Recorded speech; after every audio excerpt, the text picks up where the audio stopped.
नमस्कार। कर्नाटक विधानसभा चुनाव पर हमारे इस खास कार्यक्रम जनादेश में आपका स्वागत है। मैं हूं चंद्रशेखर जोशी। कर्नाटक विधानसभा चुनाव के संग्राम में प्रधानमंत्री नरेंद्र मोदी पर अभद्र टिप्पणियों के बाद अब बजरंग दल पर प्रतिबंध का मुद्दा गरमाया हुआ है। प्रधानमंत्री नरेंद्र मोदी ने लगातार दूसरे दिन इस मुद्दे पर कांग्रेस पर तीखा हमला किया। यही नहीं, बजरंग दल की पीएफआई से तुलना करने पर प्रधानमंत्री नरेंद्र मोदी ने कांग्रेस को आतंकियों से सांठगांठ का गंभीर आरोपित भी बताया। बुधवार को कर्नाटक की चुनावी बिसात पर बजरंग बली का मुद्दा छाया रहा। आज के जनादेश में देखेंगे इस मुद्दे पर कैसा रहा चुनाव प्रचार।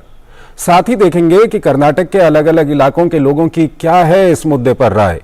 अन्य दलों ने भी चुनाव प्रचार में अपनी पूरी ताकत झोंक दी है। साथ ही डालेंगे एक नजर विजयपुर जिले की चुनावी दंगल की तस्वीर पर। लेकिन सबसे पहले बात आज लगातार दूसरे दिन प्रधानमंत्री नरेंद्र मोदी ने कर्नाटक में भाजपा की धुआंधार चुनाव प्रचार को और धार दी। कर्नाटक के चुनावी बिसात पर पीएफआई और बजरंग दल की तुलना करने का सियासी दांव कांग्रेस पर भारी पड़ता दिख रहा है।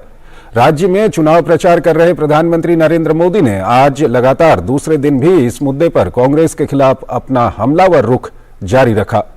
इसके साथ ही प्रधानमंत्री नरेंद्र मोदी ने आतंकियों से सांठगांठ और कर्नाटक कांग्रेस में नेतृत्वहीनता की स्थिति पर भी कांग्रेस को कटघरे में खड़ा किया। प्रधानमंत्री नरेंद्र मोदी ने आज राज्य के मुदबिद्री, अंकोला और बेलोहोंगल में चुनावी जनसभाओं को संबोधित किया। देखते हैं पीएम के चुनाव प्रचार पर हमारी ये खास रिपोर्ट।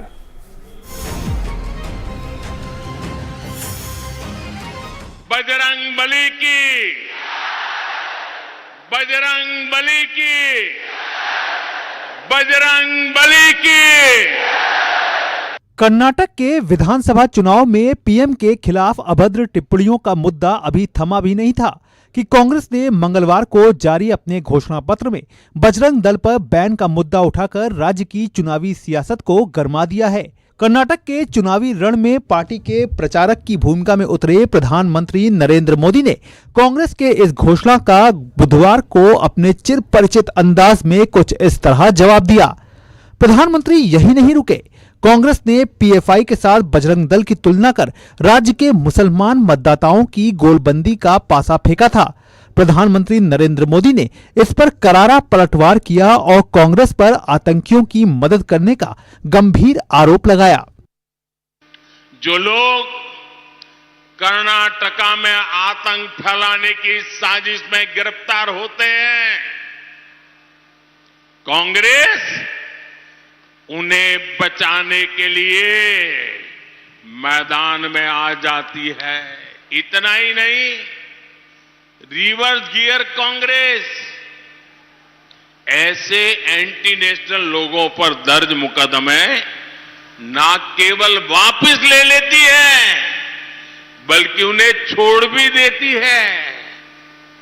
समाज के विभिन्न वर्ग एकजुट होकर एंटी नेशनल लोगों का विरोध करते हैं, लेकिन रिवर्स गियर कांग्रेस दूसरी दिशा में चलती है और ऐसे ही एंटी नेशनल लोगों से चुनावी मदद लेती है।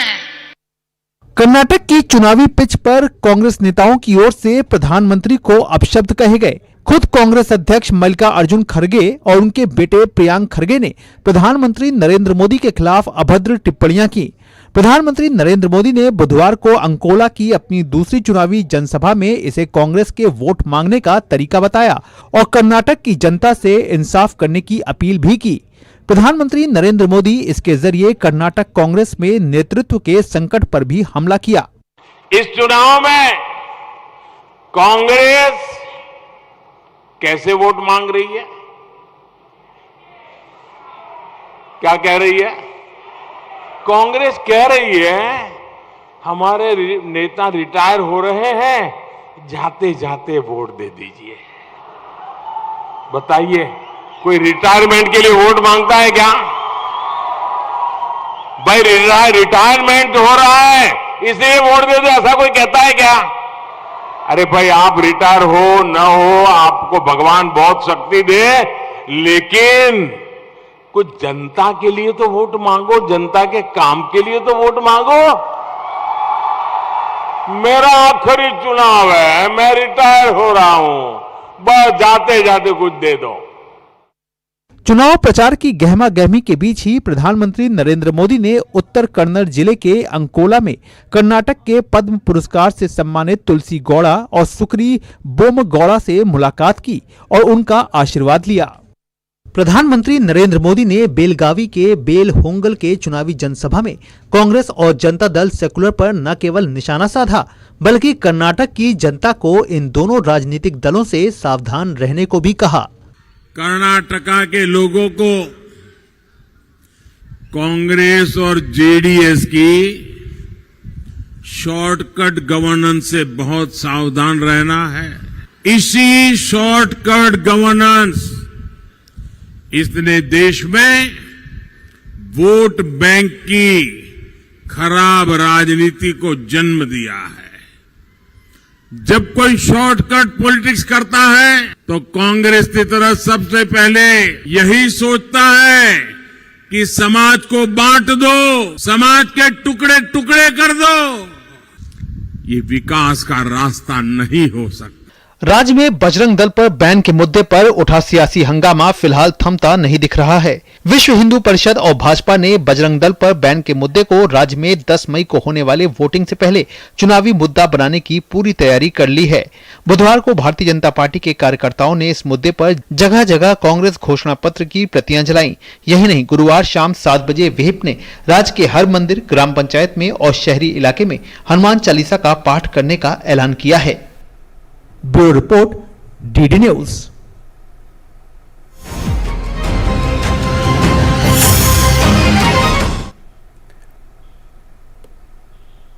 तो बजरंग दल पर बैन की घोषणा पर कर्नाटक की सियासत गरमाई हुई है। प्रधानमंत्री नरेंद्र मोदी ने मुदबिद्री की रैली में कांग्रेस की इस घोषणा पर हमला भी किया। प्रधानमंत्री की चुनावी जनसभा में मौजूद भाजपा कार्यकर्ताओं से कांग्रेस की इस घोषणा पर हमारे सहयोगी शैलेंद्र मिश्र ने उनकी राय जानी।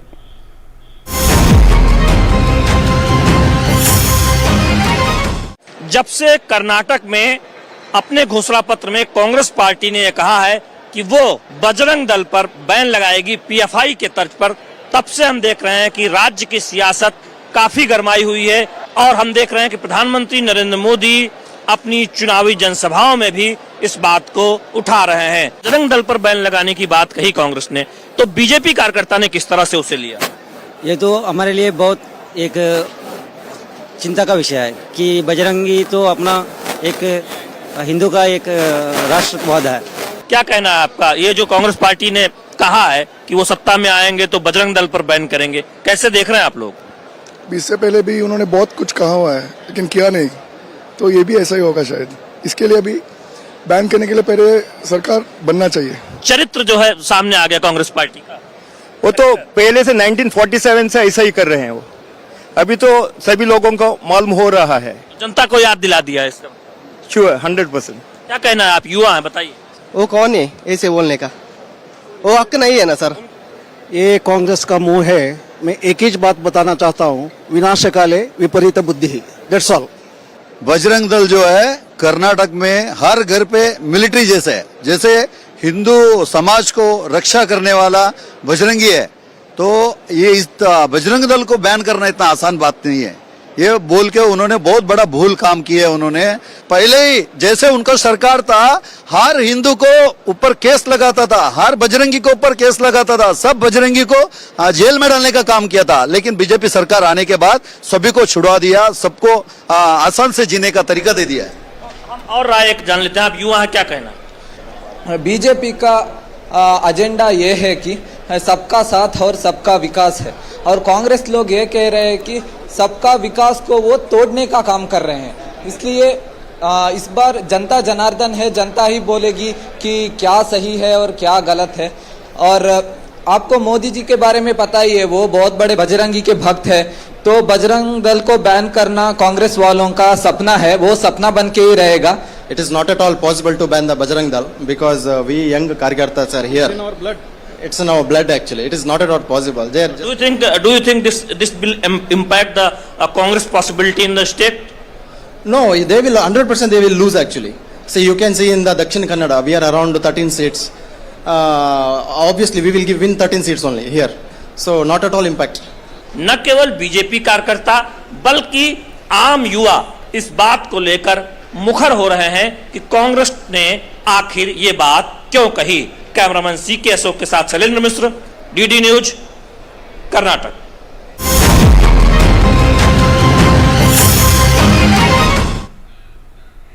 शैलेंद्र मिश्र हमारे साथ जुड़ रहे हैं मैंगलोर से, उनसे हम बातचीत करेंगे। शैलेंद्र, आपने वहां पर जो लोग मौजूद थे उनसे भी बातचीत की और हम देख रहे हैं कि कर्नाटक की जो राजनीति है, जैसे जैसे चुनावी तारीख नजदीक आ रही है, वहां पर कभी बजरंग दल का मामला आ रहा है, प्रधानमंत्री पर हमले हो रहे हैं, ये सब क्या कुछ वहां पर हो रहा है? किस तरह से आप इसका विश्लेषण करना चाहेंगे?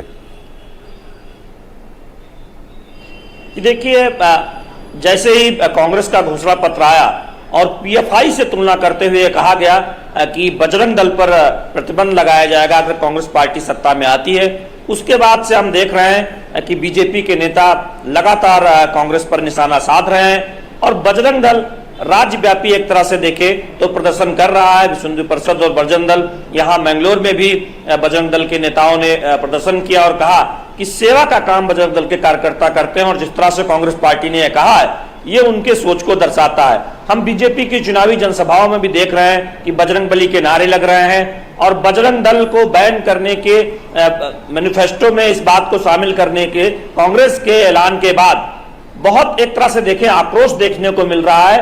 कह रहे हैं कि कर्नाटक में खास तौर पर बजरंग बली को लेकर एक श्रद्धा है और इस तरह से उनके नाम पर बने संगठन को बैन करने की बात कैसे कांग्रेस पार्टी कर सकती है। और हम देख रहे हैं कि चुनावी चर्चा में इस वक्त सबसे ज्यादा इसी बात को लेकर चर्चा है कि आखिर कांग्रेस ने ये कदम क्यों उठाया है और क्या ये कांग्रेस की उस सोच को दर्शाता है। जब पहले की सरकार कांग्रेस की रही, इससे पहले आज से 3 साल पहले, तब कुछ ऐसे कदम उठाए गए थे जिसको लेकर तमाम राष्ट्रवादी संगठनों ने आपत्ति जाहिर की थी। तो ऐसे में अब बीजेपी ये कह रही है कि जहां कांग्रेस की सरकार है राजस्थान में, वहां धमाके के दोषियों को ढीली पैरवी की वजह से छोड़ने का काम किया जाता है और यहाँ जहां पर कांग्रेस की सरकार नहीं है कर्नाटक में, वहां चुनाव में बजरंग दल को बैन करने की बात कही जाती है सत्ता में आने के बाद। तो ऐसे में कांग्रेस पार्टी की जो सोच है वो जनता देख समझ रही है और एक तरफ कांग्रेस पार्टी विकास विरोधी तो है ही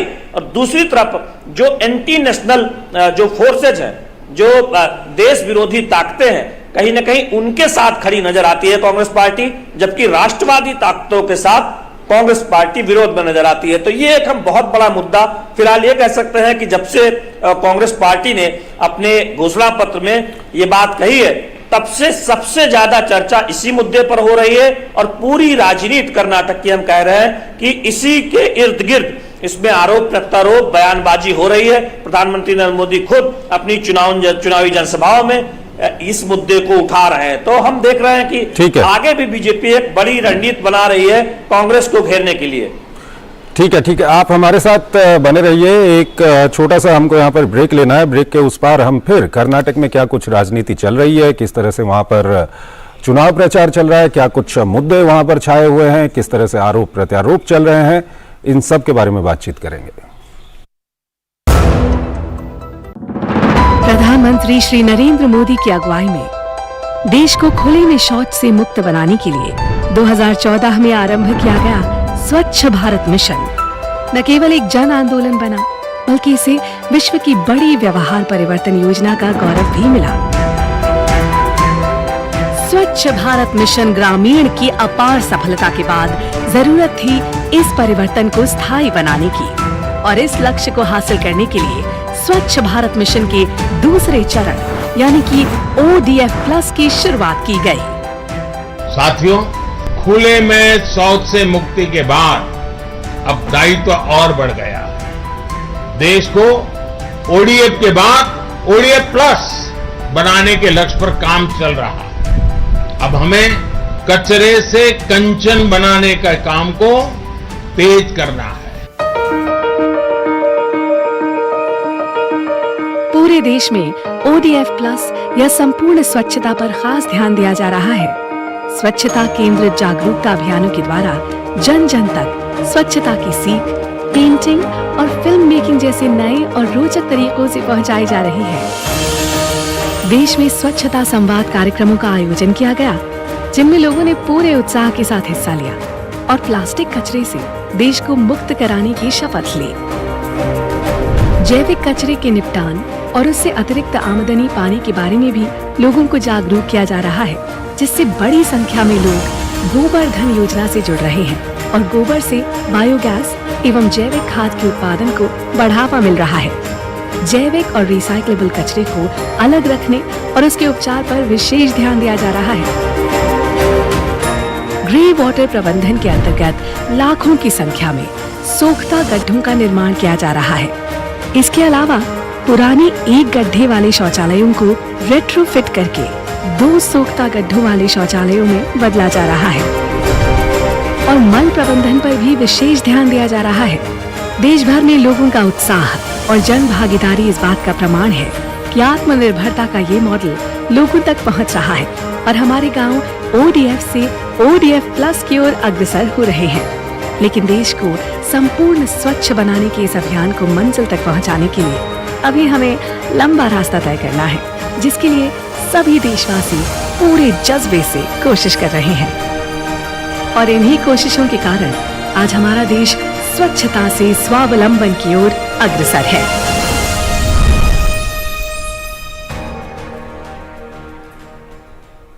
काफी टैलेंटेड है आपकी बेटी। सर बड़ी होकर इंडिया के लिए खेलना चाहती है। उसके फ्यूचर के लिए अभी से मैंने सेविंग भी स्टार्ट कर दी है। फ्यूचर की बात है तो सर उसे नहीं, आपको भी मैदान में उतरना पड़ेगा। मुझे? इनका मतलब है म्यूचुअल फंड्स के मैदान में। सिर्फ सेविंग्स नहीं, हर महीने म्यूचुअल फंड्स में भी इन्वेस्ट कीजिए। वरना आपकी बेटी तो बड़ी होगी, पर उसके लिए सेव किए हुए पैसे शायद उतने ही रह जाएंगे। सही है सर। म्यूचुअल फंड निवेश बाजार जोखिमों के अधीन है। योजना से जुड़े सभी दस्तावेजों को ध्यान से पढ़ें।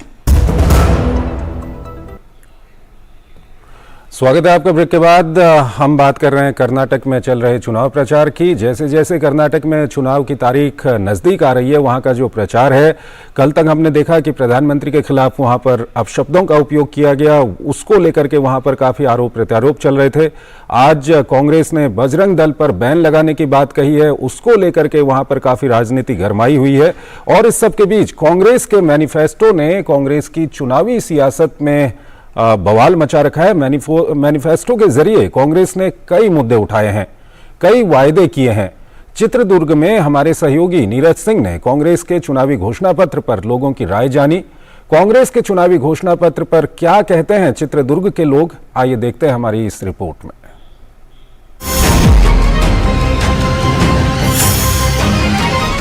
कांग्रेस के मैनिफेस्टो ने कर्नाटक चुनावों में बवाल मचा रखा है। कई सारे इशू कांग्रेस ने उठाए, कई सारे वायदे कांग्रेस ने कर्नाटक की जो जनता है उससे की है। अब कर्नाटक की जनता क्या सोच रही है चुनावों को लेकर, कांग्रेस के वायदों को लेकर, खास तौर से बजरंग दल पर जिस तरीके से बैन लगाने की बात कांग्रेस के मैनिफेस्टो में है, तो सीधे यहाँ के लोगों से ही पूछते हैं कि आखिर कांग्रेस की क्या मंशा है इस तरह के वायदे करने की और इस तरह के बैन लगाने के लिए। कांग्रेस बजरंग दल पर बैन लगाने की बात करती है, कर्नाटक के लोग कैसे देखते हैं इसे? ये बजरंग दल, ये भावनात्मक विचार, बैनिंग द बजरंग दल इस भावनात्मक विचार है। कर्नाटक में हिंदू लोग भी बहुत जबरदस्त है। कांग्रेस केवल एक कम्युनिटी का तुष्टीकरण के लिए बजरंग दल बैन किया चीज है। ज्यादा कर्नाटक का हिंदू लोग का भावनात्मक विचार है बजरंग दल। बाहुबली मतलब आंजनेय मारुति, सबका सब कैस्ट में, ये SC वो, SC वो, ST वो, OBC वो, जनरल वो, सब लोग इसका पूजा करता है। ये भावनात्मक खाली एक समुदाय का वोट के लिए लोग बैनिंग द बजरंग दल गलत चीज है। कांग्रेस तमाम तरह के फ्री के वायदे भी कर रही है कर्नाटक के लोगों से। वो कह रहे हैं कि 200 यूनिट बिजली फ्री देंगे, महिलाओं को बसों में सफर फ्री करेंगे। तो इसका क्या इम्पैक्ट पड़ रहा है? कर्नाटक के लोग क्या सोच रहे हैं कांग्रेस की ये फ्री की स्कीम को? फ्री स्कीम है, बहुत गलत स्कीम्स है वो गारंटी नहीं है। वो घर घर को जाके गारंटी कार्ड दे रहा है, वो सब फेक गारंटी कार्ड है वो। आपने देखा प्रधानमंत्री ने भी कई बार जिक्र किया है कि उनके ऊपर लगातार अभद्र भाषा का प्रयोग किया गया। तो कर्नाटक के लोग क्या सोचते हैं कि मतलब ये गलत है चुनावों के दौरान इस तरह की बातें? कांग्रेस नरेंद्र मोदी को बहुत नीचे तरह से बात करता है। परसों ये कांग्रेस का राष्ट्रीय अध्यक्ष खरगे जी सांप को होल के होने जैसे बात किया, बहुत अच्छा नहीं किया, नीचे तरह से बात किया है। वो चुनाव में कांग्रेस ऐसा शब्द प्रयोग से भी अच्छा नहीं करता है। अच्छा, पिछले 3-4 सालों में किस तरह का डेवलपमेंट देखने को मिला है कर्नाटक के अंदर, और आने वाले समय में किस तरह का कर्नाटक आप लोग देखना चाहते हैं? बहुत डेवलपमेंट हो गए ना, आप ही देख सकते हैं ना, कैसा कैसा योजना दे दिया है सेंट्रल गवर्नमेंट और स्टेट गवर्नमेंट में। पूरा सब लोगों को मालूम है, मतदार को ये मालूम है। वो कांग्रेस वाला सभी हमारा योजना से तारीफ नहीं करते, बिकॉज वो अपोजिशन में, वो एलिगेशन करता ही रहता है। हमारा भाजपा पूरा डेवलपमेंट करता चाहता है। महिलाओं की बातें की जाएं तो महिला कैसे फील करती हैं इलेक्शन को लेकर, और किस तरह के इश्यूज हैं आप लोगों के? स्टेट गवर्नमेंट और सेंट्रल गवर्नमेंट से बहुत सारे अनुदान दिया है। क्या है ना, विद्याश्री योजना दिया है, सुकन्या समृद्धि योजना औरत लेडीजों को दिया है, और उज्ज्वला योजना दिया है। और इसमें अभी नया तरीके से आया है ना, हमारा चित्रदुर्ग सिटी में इतना सारे साल कांग्रेस सरकार ने चलाया था ना सरकार, तब वो एक मेडिकल छोटा मोटा कॉलेज भी नहीं दिए थे, एक अच्छा एक सर्विस भी नहीं दिए थे हम लोगों के लिए, गरीब लोगों के लिए एक रेशन कार्ड भी कुछ भी नहीं बना दिए थे। अब नरेंद्र मोदी जी के सरकार आने के बाद में हमारे चित्रदुर्ग डिस्ट्रिक्ट में, कर्नाटक में चित्रदुर्ग डिस्ट्रिक्ट में पहला बार मेडिकल कॉलेज हुआ है। तो ये आपने देखा कि ये कर्नाटक के लोग थे जो बता रहे थे कि उनके किस तरह के विचार हैं, और कांग्रेस पार्टी जिस तरह की बातें कर्नाटक के लोगों के सामने रख रही है, मैनिफेस्टो में जिन बातों का जिक्र कर रही है, बजरंग दल को बैन करने की बात कर रही है, या फ्री की जो तमाम स्कीमें कर्नाटक के लोगों से वायदा कर रही है, उसको लेकर कर्नाटक के लोग क्या सोच रहे हैं। कैमरामैन भीम के साथ नीरज सिंह, डीडी न्यूज, कर्नाटक।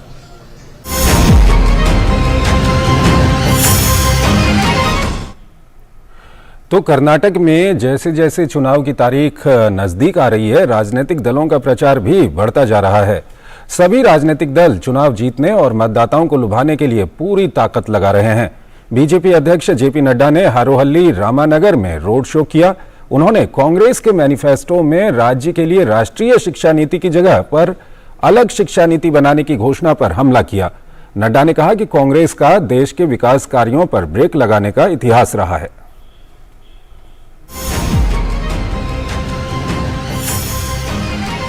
जब जब सिद्धारमैया की सरकार आई, जब कुमार स्वामी बने, यहाँ के विकास पर ब्रेक लग गया। ब्रेक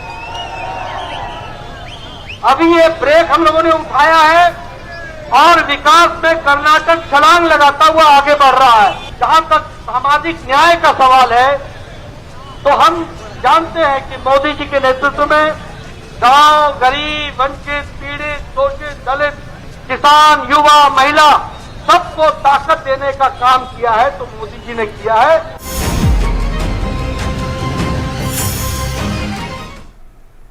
और वहीं कांग्रेस महासचिव प्रियंका गांधी वाड्रा ने इंडी विजयपुरा में एक जनसभा को संबोधित किया।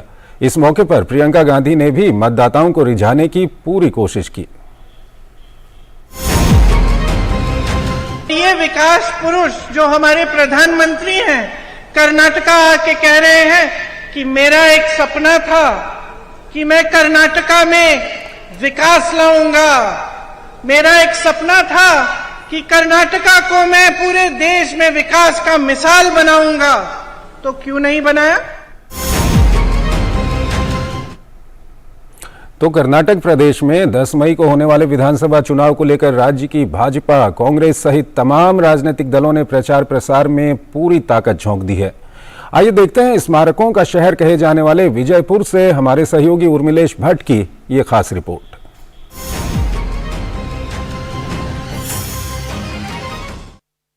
कर्नाटक विधानसभा चुनाव में सभी राजनीतिक दल जोर आजमाइश में लगे हैं और जिन सीटों पर सबसे ज्यादा चर्चा है उनमें से एक विजयपुर जिला भी है, जो चुनावों में खासा चर्चा में है। इतिहास के कई अनसुने पहलुओं को छिपाए इस जिले के खाते में 8 विधानसभा सीटें आती हैं। कभी जेडीएस का गढ़ कहे जाने वाले इस जिले की राजनीतिक फिजा में बदलाव आया है। यहां अधिकांश सीटों पर भाजपा और कांग्रेस का कब्जा है। बात अगर 2018 की करें तो 4 भाजपा के खाते में थी और 3 कांग्रेस एवं 1 जेडीएस के खाते में गई थी। लेकिन इस बार मुकाबला काफी दिलचस्प हो गया है, क्योंकि कई नेता पार्टी से इतर होकर निर्दलीय उम्मीदवार के तौर पर चुनावी मैदान में ताल ठोक रहे हैं। ऐसे में भाजपा का कहना है कि डबल इंजन की सरकार ने राज्य में कई विकास परियोजनाओं का क्रियान्वयन किया है, साथ ही राज्य में विकास ही मुख्य चुनावी मुद्दा है, जबकि कांग्रेस सिर्फ अपने निजी स्वार्थ के लिए चुनाव लड़ने के साथ तुष्टीकरण की राजनीति करती है। केंद्र में भी हमारी सरकार है, राज्य में भी हमारा सरकार है। डेवलपमेंट के बारे में बोले तो केंद्र का अनेक योजना जो हमारे कर्नाटक को लागू है। एक प्रोजेक्ट है हमारे कर्नाटक में जल से नल तक, और एक नहीं दो नहीं ऐसा 100 से भी ज्यादा प्रोजेक्ट जो है ना हमारे मोदी सरकार जी का इम्प्लीमेंट हमारे कर्नाटक में 100% हुआ है। उसमें हमारे स्टेट के भी गवर्नमेंट हमारे बीजेपी था, इसलिए डबल इंजन सरकार बोलते हैं। हम वोट मांग रहे हैं जनता से, अभिवृद्धि के नाम से वोट मांग रहे हैं। वहीं कांग्रेस का कहना है कि पूरी पार्टी एकजुट खड़ी है। इस बार के चुनाव में उनकी पार्टी पहले के मुकाबले बेहतर प्रदर्शन करेगी। लास्ट 3.5 साल से कर्नाटक में डेवलपमेंट कुछ भी नहीं, सब ठहर गया है। 40% भ्रष्टाचार हो गया। ये भ्रष्टाचार खत्म करना और कर्नाटक में भाईचारा लाना फर्स्ट, और जो डेवलपमेंट स्टॉप हुआ है उसको चालन देना, वो हमारा मेन मुद्दा है। वहीं चुनावी समर में उतरे जनता दल सेकुलर का कहना है कि विजयपुर की जनता के हितों के लिए पार्टी हमेशा से समर्पित रही है, जिससे इस समय चुनाव में जेडीएस की जीत निश्चित है। देवगौड़ा जी पहले कन्नड़ व्यक्ति थे जिन्होंने लाल किले पर झंडा फहराया। देवगौड़ा ने इस राज्य के लिए बहुत सारे बांध बनवाए। देवगौड़ा ने अलमाइटी डैम का मुद्दा उठाया था। कर्नाटक के कल्याण के लिए बहुत सारे काम किए थे। बात अगर मुद्दों की करें तो यहाँ के लोगों की हमेशा से सिंचाई एक बड़ा मुद्दा रहा है। इसके अलावा युवाओं के लिए रोजगार एवं स्वास्थ्य सुविधाएं जैसे चुनावी मुद्दे के तौर पर सामने आते रहे हैं। जो पानी वाला मुद्दा है, ये जो ड्रेनेज वाला मुद्दा है, ये जो रोड वाला मुद्दा है, देखो अभी फिलहाल अभी इलेक्शन है बोल के रोड वगैरह चल रहा है। सबसे मेन मुद्दा ये है सर, हेल्थ, एजुकेशन, महंगाई। गवर्नमेंट सिविल हॉस्पिटल है जो ठीक से काम कर रहा है, लेकिन फिर भी थोड़ा डेवलपमेंट चाहिए हेल्थ के हिसाब से। अभी 8 विधानसभा क्षेत्र में 95 उम्मीदवार चुनावी मैदान में ताल ठोक रहे हैं, जिनके भाग्य का फैसला लगभग 18,92,852 मतदाता करेंगे, जिसमें लगभग 9,66,535 पुरुष जबकि 9,26,096 महिला सहित 221 थर्ड जेंडर हैं। उर्मिलेश भट्ट की report, DD news, Vijaypur, Karnataka.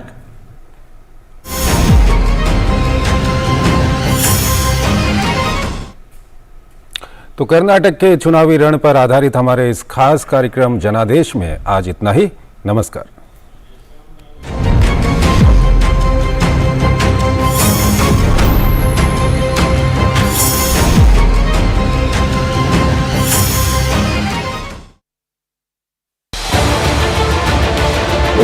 उत्तर से दक्षिण तक, पूर्व से पश्चिम तक,